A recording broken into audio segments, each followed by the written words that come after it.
What's up and welcome back to the Metalhead Car Show. Every now and then, a manufacturer brings something absolutely spectacular to the 24 Hours of Le Mans. Sometimes it's vehicles like the Ford GT40 and the Porsche 917 Spider. And sometimes it's things like the Nissan Delta Wing.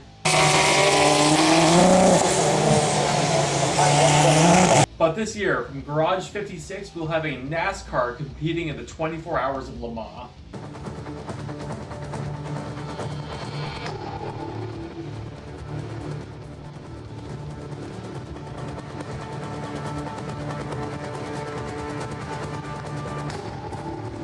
Now this is actually really cool. It's the first time since 1976 a NASCAR has competed in the 24 Hours of Le Mans, and it's the first time since 1982 a Camaro has competed in the 24 Hours of Le Mans.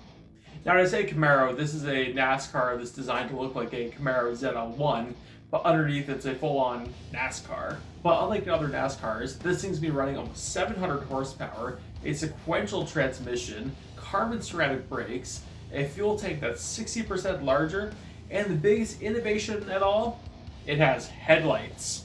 This thing has been spotted testing on the Sebring racetrack for the past little while in preparation for this race, and they're starting with what is a very fast car, but going from a NASCAR oval track to the 24 Hours Le Mans track in France is a very big jump, and the car can be adjusted a lot to do this.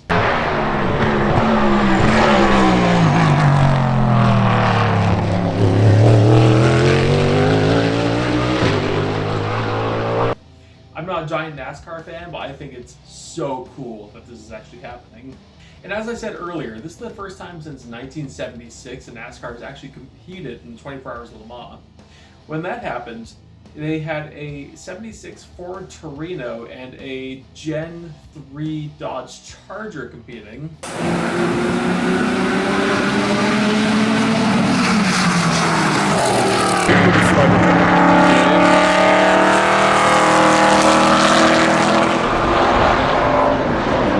And it's really cool to watch this because you have this gigantic Torino flying around the track next to 911s and whatnot, and it looks huge on the track, but it's absolutely flying.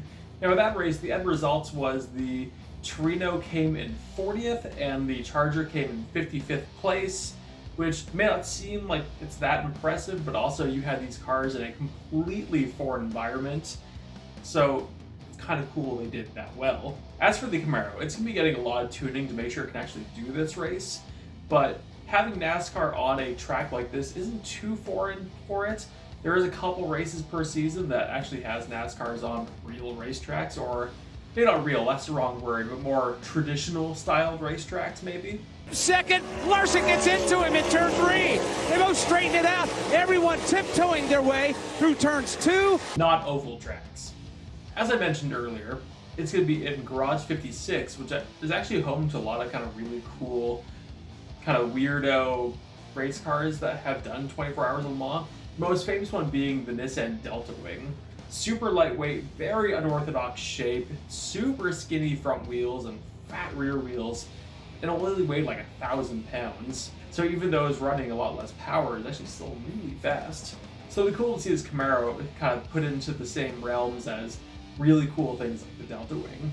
I'm going to wish the best of luck to the team driving the Camaro, and I'll be absolutely watching and paying attention to see how it does and see how the race goes. But I want to know, what do you think? Is having NASCAR in the 24 Hours of Le Mans blasphemy, or are you totally for it and you can't wait to see it? Let me know in the comments. Thank you all so much for watching. Like and subscribe if you enjoyed what you've seen. I'm now posting on Tuesday, Friday, and Sunday, and I'll see you later.